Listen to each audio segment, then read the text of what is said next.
Qin Chen terbang ke langit, langsung menemukan arah, dan terbang menuju kejauhan.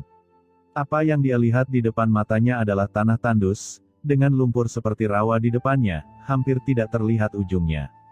Qin Chen terbang jauh, dan kesadaran spiritualnya terasa sepenuhnya. Dia pikir dia akan dapat menemukan orang itu dengan cepat, tetapi yang membingungkan Qin Chen adalah dia tidak dapat melihat siapapun bahkan setelah terbang berkeliling selama sebatang dupa. Seolah-olah tidak ada makhluk hidup sama sekali di sini. Leluhur Wan Guming, tahukah kamu tempat ini? Ucap Qin Chen mengeluarkan kristal tengkorak dan bertanya langsung. Wan Gumingzu melihat sekeliling dan berkata sambil tersenyum masam, Tuan Chen, dunia bawah sangat luas, dan wilayahnya sangat aneh. Beberapa tempat tidak kurang dari lusinan rawa terkenal di seluruh dunia bawah. Jika Anda meminta bawahan ini untuk memberitahu di mana tempat ini, itu sungguh. Sebelum Wan Gumingzu selesai berbicara, Qin Chen menyimpan kristal tengkorak itu. Dia juga pria yang tidak bisa diandalkan. Selanjutnya, Qin Chen terus terbang, dan sekitar setengah jam berlalu, tiba-tiba, sebuah desa kuno muncul di depannya. Hah, ada desa. Qin Chen sangat senang sehingga dia bergoyang dan mendarat tepat di depan desa. Ini adalah tempat yang sangat terpencil, dikelilingi oleh bangunan-bangunan bobrok bahkan angin topan, namun di tengah tanah terpencil ini terdapat sebuah desa. Desa itu terlihat sudah sangat tua dan sangat bobrok, plakat di pintunya hampir roboh, dan separuh pintunya terkulai, terlihat sangat bobrok. Apakah tidak ada seorang pun di desa ini? Gumam Qin Chen mengerutkan kening dan langsung masuk. Hanya saja langkah Qin Chen baru saja melangkah. Dalam sekejap, aliran energi kematian melonjak di seluruh desa. Dalam sekejap, energi kematian ini berubah menjadi formasi tak kasat mata yang melonjak ke langit dalam sekejap, dan akhirnya membentuk formasi kuno, yang tiba-tiba menekan Qin Chen. Qin Chen tiba-tiba merasakan tubuhnya tenggelam, seolah-olah dia sedang ditekan ke atas gunung. Segera setelah itu, aliran udara hitam menyapu dari segala arah. Arus udara ini seperti rantai, dan melilit tubuh Qin Chen dalam sekejap, mengikat Qin Chen.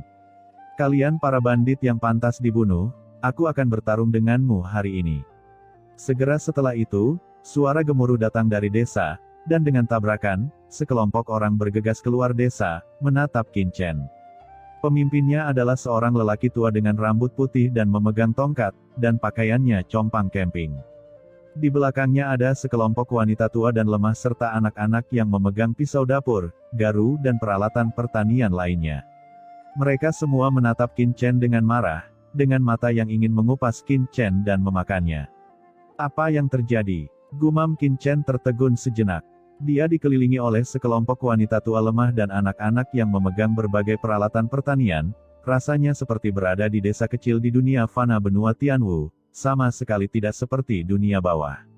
Leluhur Wan Guming, apa yang terjadi? Ucap Qin Chen tidak bisa menahan diri untuk bertanya. Ini, Tuan Muda Chen, Anda pasti telah masuk ke desa pegunungan di dunia bawah. Ucap Wan Gumingzu berkata dengan heran. Mata Qin Chen membelalak, masih ada desa pegunungan di dunia bawah.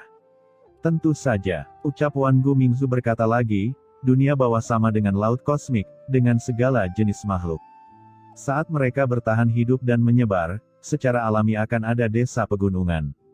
Qin Chen mengedipkan matanya. Dalam imajinasinya, dunia bawah seharusnya menjadi tempat yang sangat berbahaya, penuh dengan pembunuhan dan krisis. Dia tidak pernah membayangkan tempat seperti desa pegunungan bisa ada. Namun, Qin Chen juga melihat bahwa meskipun orang tua lemah, dan anak-anak di depannya tidak kuat dalam kultivasi, mereka semua memiliki kultivasi tingkat terhormat. Di alam semesta asli, mereka pasti akan menjadi eksistensi tingkat master. Orang tua terkemuka juga tercengang setelah melihat Qin Chen, hanya satu orang.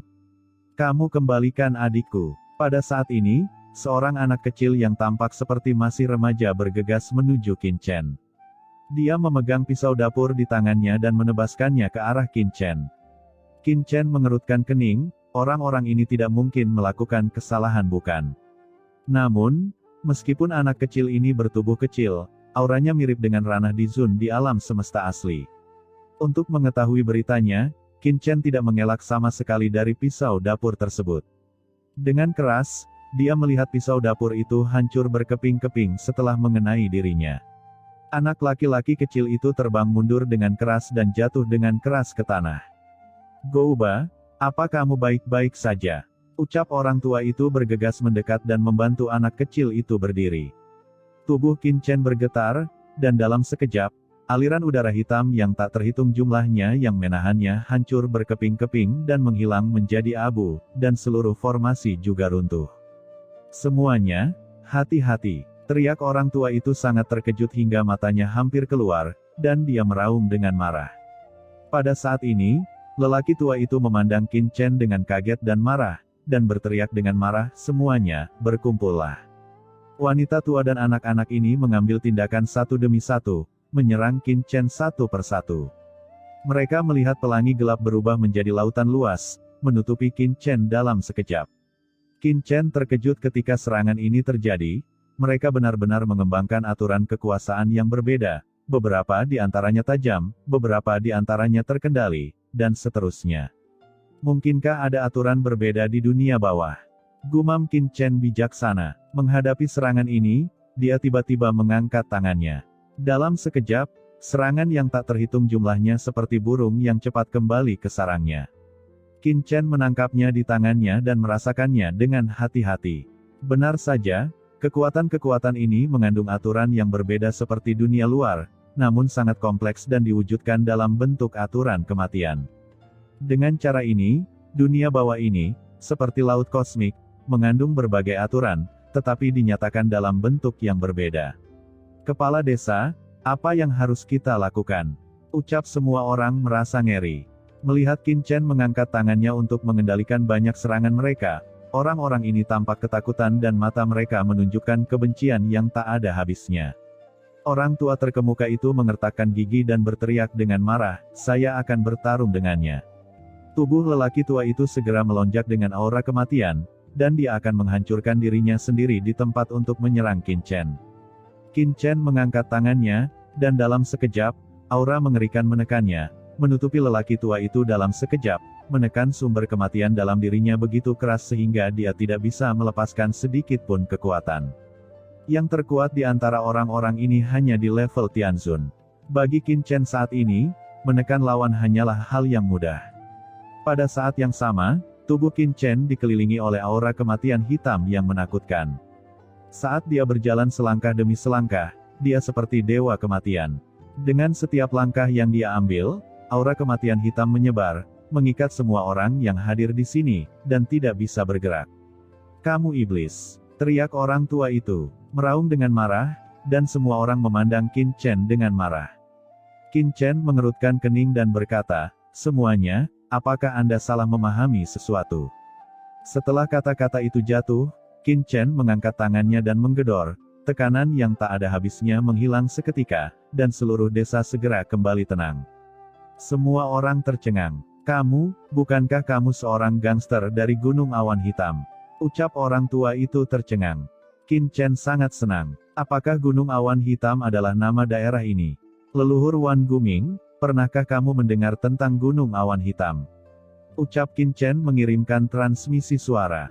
Tuan Muda Chen, bawahan ini belum pernah mendengar tentang Gunung Awan Hitam ini. Pasti ada kekuatan yang tidak diketahui, jawab Wan Gumingzu dengan canggung. Qin Chen tercengang. Sial, kamu tidak tahu. Orang tua, kekuatan macam apa Gunung Awan Hitam ini? Tempat macam apa ini? Ucap Qin Chen berkata dengan sungguh-sungguh, saya datang dari tempat lain dan datang ke sini secara tidak sengaja. Dia bisa melihat bahwa orang-orang di depannya hanyalah orang-orang biasa di dunia bawah. Dunia bawah sama dengan laut kosmik. Meski hukum rimba lebih menakutkan, namun ada juga sebagian manusia biasa yang bertahan hidup di sini dan semuanya merupakan makhluk hidup di dunia ini. Apakah kamu datang dari tempat lain? Ucap lelaki tua itu tertegun. Semua orang juga tampak tidak percaya. Apakah ada masalah? Ucap Qin Chen mengerutkan kening. Tidak. Melihat Qin Chen begitu banyak bicara, semua orang di depan mereka langsung mengerti bahwa mereka telah melakukan kesalahan. Tak satu pun dari orang-orang di Gunung Heiyun itu adalah orang baik, dan tidak mungkin ada orang yang mudah diajak bicara seperti Qin Chen. Yang mulia, kami baru saja kasar dan ceroboh, mohon maafkan saya. Ucap orang tua itu buru-buru memberi hormat, lalu berkata kepada pemuda di sampingnya, "Gouzi, kenapa Anda tidak meminta maaf?" "Maafkan saya, senior," ucap pemuda itu mendatangi Qin Chen dan berseru. "Senior, tempat kami terisolasi dari dunia, dan orang luar tidak mungkin masuk," ucap lelaki tua itu dengan ragu-ragu. "Terisolasi dari dunia," gumam Qin Chen terkejut, "tolong beritahu saya lebih jelas," ucap Qin Chen buru-buru berkata sambil menangkupkan tangannya. Orang tua itu berkata, "Saya tidak tahu detailnya, karena kami belum pernah melihat bagian luarnya, tetapi kakek saya pernah berkata bahwa kami semua adalah orang-orang terlantar di dunia bawah, ditinggalkan di sini, dan tidak akan pernah bisa meninggalkan dunia ini." Orang tua itu mulai menjelaskan kepada Qin Chen. Ternyata desa ini sudah ada sejak lama, namun masyarakat yang ada di desa tersebut hampir tidak pernah meninggalkan desa ini dan seumur hidup tinggal di sini. Mendengarkan cerita lelaki tua itu, Qin Chen tercengang. Di sampingnya, Wan Gumingzu juga tercengang, karena belum pernah mendengar pernyataan tersebut. Selanjutnya, Qin Chen mengajukan banyak pertanyaan, tetapi lelaki tua itu juga tidak mengetahui satu pun pertanyaannya, membuat Qin Chen tidak bisa berkata-kata. "Senior, jika kamu ingin mencari peta, kamu bisa pergi ke Gunung Heiyun. Para bandit Heiyun itu pasti punya peta di tangan mereka." Saat ini, anak laki-laki bernama Gouwa buru-buru berkata. "Gouwa, diamlah," ucap orang tua itu menyela dia dengan tergesa-gesa, dan kemudian berkata dengan takut kepada Qin Chen, "Senior, Gouwa masih muda dan bodoh, jadi jangan dimasukkan ke dalam hati." Setelah mengatakan itu, lelaki tua itu berkata kepada Qin Chen dengan panik, "Senior, jangan dengarkan dia. Adik perempuan Gouwa diculik oleh bandit awan hitam. Dia ingin kamu menyelamatkannya." Gouwa mengertakkan gigi dan berkata, "Kepala desa, senior sangat kuat, dia pasti seorang master. Saya ingin senior menyelamatkan saudara perempuan saya, tapi apa yang saya katakan itu benar, bandit awan hitam itu pasti memiliki peta tanah terlantar di tangan mereka." Qin Chen menyipitkan matanya. "Lalu tahukah kamu di mana pencuri awan hitam ini?" ucap Qin Chen memandang pemuda itu. Gouwa menegakkan lehernya dan berkata dengan keras, "Aku tahu, dan aku sendiri yang bisa membawamu ke sana, tapi pencuri awan hitam itu sangat kuat, bisakah kamu melakukannya?" "Haha, lebih baik menjadi kuat. Semakin kuat semakin baik," ucap Qin Chen tersenyum. Seberapa kuat kekuatan yang belum pernah didengar Wan Gumingzu. Ia juga berharap pihak lain lebih bertenaga. Lagi pula, semakin kuat lawannya dan semakin banyak dia tahu tentang dunia bawah, semakin banyak informasi yang bisa dia dapatkan, setidaknya dia tidak akan menjadi seperti lalat tanpa kepala seperti sekarang. "Oke, kalau begitu bawa aku mencari pencuri awan hitam itu," kata Qin Chen sambil tersenyum. "Di mana pencuri awan hitam itu? Tolong tunjukkan aku arahnya." "Di sana," ucap Gouwa buru-buru menunjuk ke arah tertentu di kejauhan. "Oke, ayo pergi," ucap Qin Chen tertawa kecil, dan dengan desir, seluruh orang menghilang ke dalam desa. "Hei, Gouwa, bukankah ini sumber masalah?"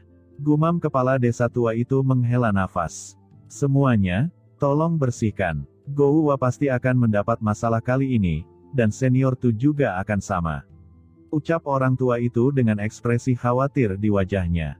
Pada saat ini, Qin Chen, dipimpin oleh Gouwa, bergegas ke Gunung Heiyun dengan cepat. Sosoknya memancarkan pelangi panjang di kehampaan, dan dia hanya melihat ruang di kedua sisi dijarah dengan cepat.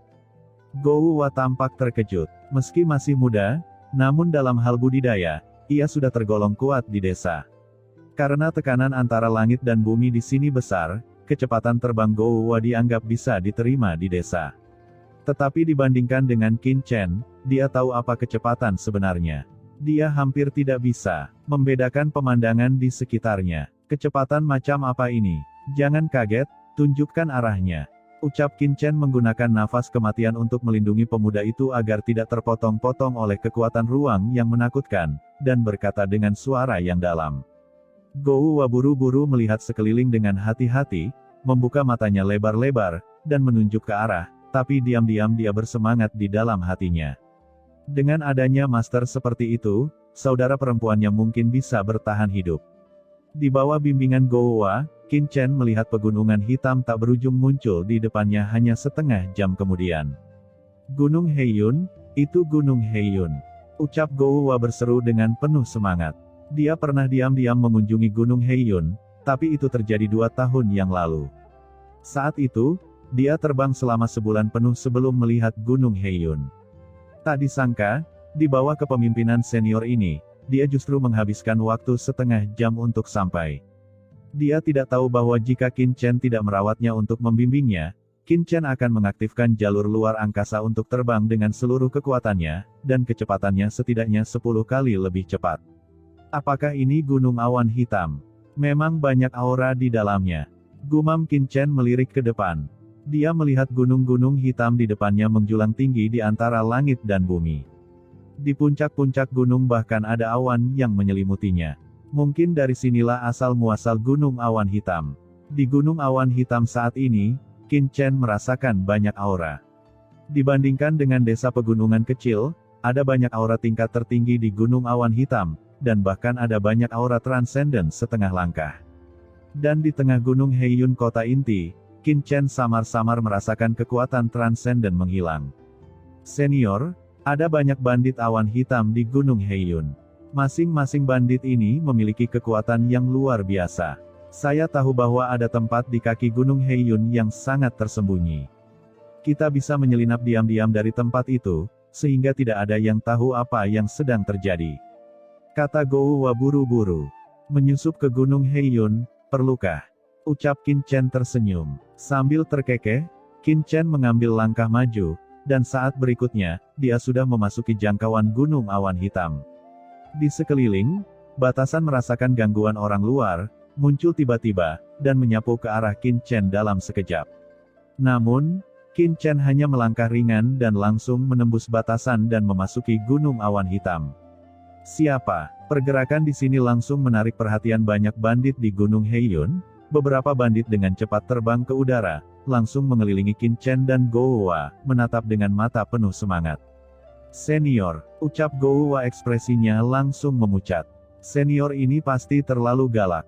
Dia benar-benar menerobos gunung Heiyun secara terbuka tanpa menyembunyikan apapun.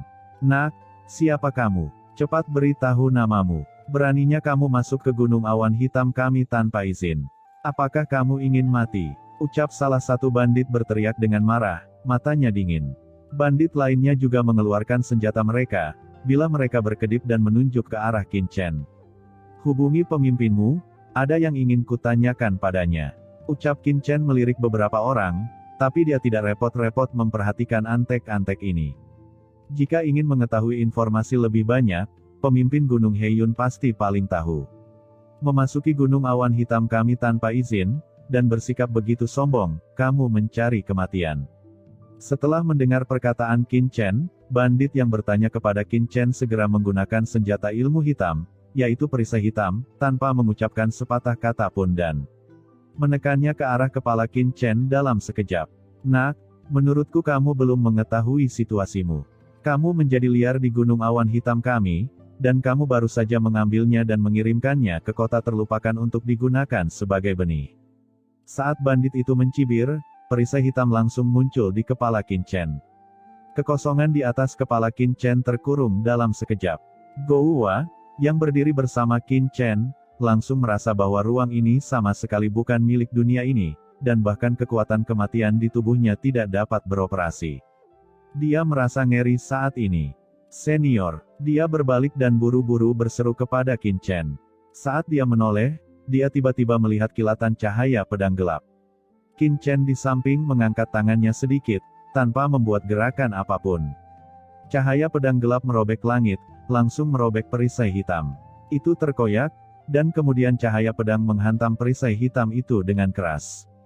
Hanya dengan suara dentuman, perisai hitam itu seperti sepotong tahu yang rapuh, langsung dipotong-potong di bawah energi pedang hitam, cahayanya meredup seketika dan terhapus di tempat. Apa? Ucap bandit awan hitam, yang punya cukup waktu untuk menyaksikan Qin Chen ditekan, tiba-tiba menunjukkan ekspresi terkejut.